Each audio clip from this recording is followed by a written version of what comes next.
পাটোয়ারি হয়ে গেছেন রাজনীতির হিরো আলম। কারণ এই হিরো আলমদের যে ভূমিকা বিভিন্নভাবে মার্কেটে থাকতে হবে, চাওয়ার থাকতে হবে, সেরকমই ধ্যান ধারণা অবলম্বন করছেন নাসিরউদ্দিন পাটোয়ারি। উনি কক্সবাজারে যে ওইখানকার বিপুল জনপ্রিয় নেতা সালাউদ্দিন আহমেদকে নিয়ে গডফাদার সম্বোধন করলেন, যেখানকার মানুষের প্রাণের নেতা হচ্ছেন সালাউদ্দিন আহমেদ।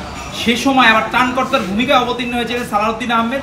উনি প্রপার ওয়েতে তাদেরকে চিটাগাং থেকে বান্দরবনে যাওয়ার ব্যবস্থা করে দিয়েছেন। কারণ সাধারণ মানুষের আবেগ তো অন্য বিষয়, আপনি যদি কন্ট্রোল করতে পারবেন না। মানুষজন 24-এর গণ অভ্যুত্থানে সাধারণ মানুষের যে আবেগ বিভিন্নভাবে চলে এসেছিল, এটা তো আপনি এড়াইতে পারবেন না। তো সালাউদ্দিন আহমেদের প্রতি মানুষের যে আবেগ সেটি এড়ানো যাবে না।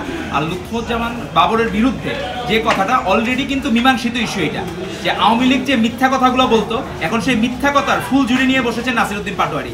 আমার মনে হয় উনি বিভিন্ন এলাকায় জনপ্রিয় নেতাদেরকে বিভিন্নভাবে ফ্রেমিং করার চেষ্টা করছেন মিথ্যা কথা বলে। সেই ইন্টেনশন নিয়ে উনি আগাচ্ছেন।